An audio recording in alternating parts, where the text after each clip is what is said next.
Bonjour et bienvenue dans votre vidéo du jour. Aujourd'hui, on va parler d'émotions et de sentiments. On va juste faire le distinguo puisque parfois il y a des petites confusions autour de tout ça. Donc ça va être assez simple, mais c'est pour que, voilà, pour vous donner l'info et comme ça sera fait. Donc les émotions, on a la joie, la peur, la tristesse, le dégoût et la colère. Ça, ce sont 5 émotions de base. Alors, j'entends parfois dire qu'il y a la surprise.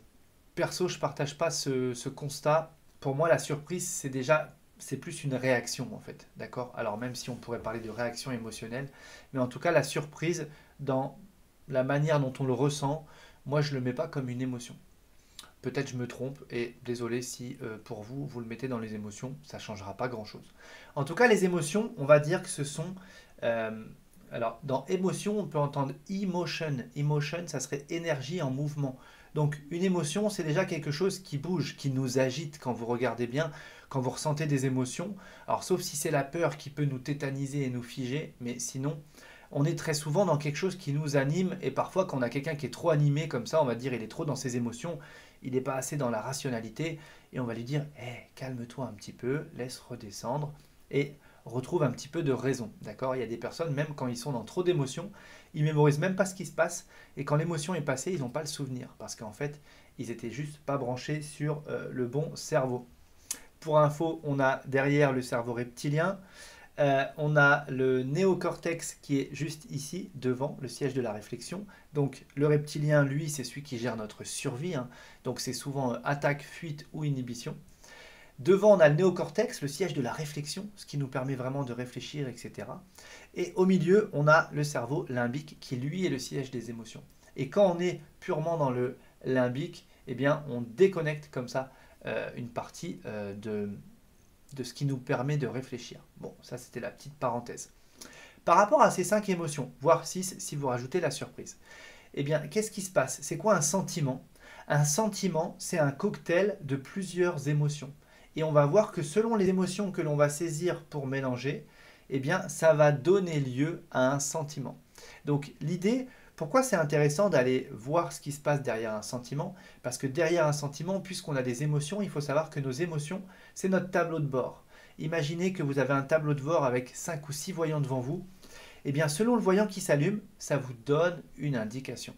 Vous voyez, si par exemple il y a le voyant colère qui s'allume, ça veut dire quoi? Ça veut dire qu'il y a quelque chose avec lequel je ne suis pas OK. C'est-à-dire j'ai mes règles, j'ai mes valeurs intérieurement et je ne suis pas OK avec ce qui est en train de se passer à l'extérieur, donc je vais ressentir de la colère. Vous voyez, par exemple. Donc le tout, c'est toujours d'aller décoder ce que l'on ressent.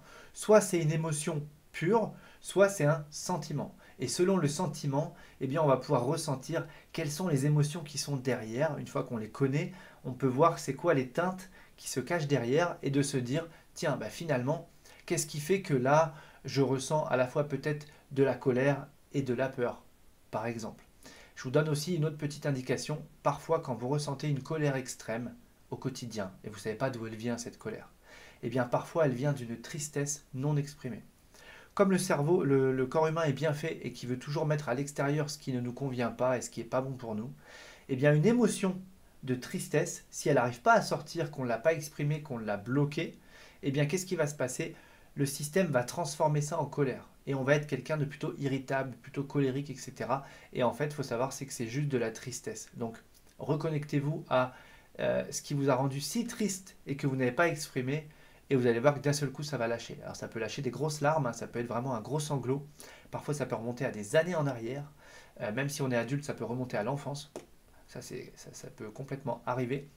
Mais en tout cas, on va voir que parfois, derrière de la colère, eh bien, il y a une tristesse non exprimée. Ou parfois, vous savez, c'est l'enfant qui tombe et sa maman le relève et elle le gronde. J'ai presque envie de dire, mais c'est peut-être plus ancien, si elle lui met pas une tape sur les fesses. Parce que, voilà, fallait pas faire ça.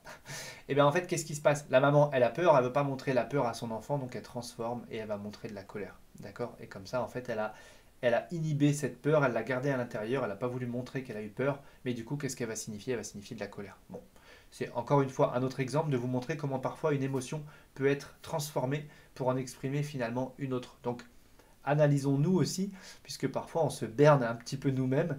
Donc, en tout cas, quand vous ressentez quelque chose, soit ça fait partie des émotions de base, soit c'est un sentiment. Si c'est un sentiment, allez chercher le cocktail qui est derrière et dites-vous qu'est-ce qui fait que je ressens ça maintenant et à quoi ça va servir. Eh bien peut-être que vous allez pouvoir soit dire quelque chose, exprimer, verbaliser, signifier quelque chose, soit mettre en place une action pour éviter que la prochaine fois ça se reproduise.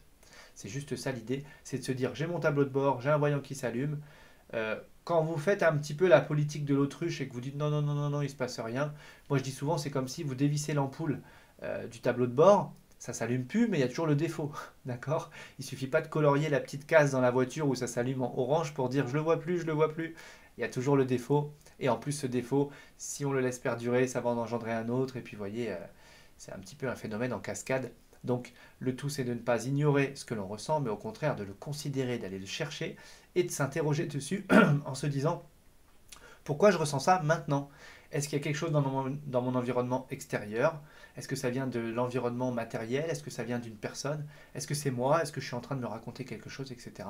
Qu'est-ce que je suis en train de vivre et pourquoi je le vis? Et voyez toutes ces petites questions, vous remarquerez en développement personnel, on est tout le temps en train de se questionner. C'est comme ça qu'on va générer de la réponse et c'est avec ces réponses-là qu'on va pouvoir mettre en place certaines choses. Voilà, donc remettez comme ça du questionnement sur tout ce qui se passe à l'intérieur et rappelez-vous que les émotions, c'est juste la base et c'est un petit peu comme si c'était des couleurs et que quand je mélange ces couleurs, ça me donne une autre couleur, donc un certain sentiment, mais vous imaginez les combinaisons que l'on peut faire selon les proportions et le nombre d'émotions que l'on y met. Donc c'est pour dire que ce panel intérieur, il est hyper vaste et hyper large. Voilà pour aujourd'hui. Le pouce en l'air si la vidéo vous a plu et on se retrouve demain.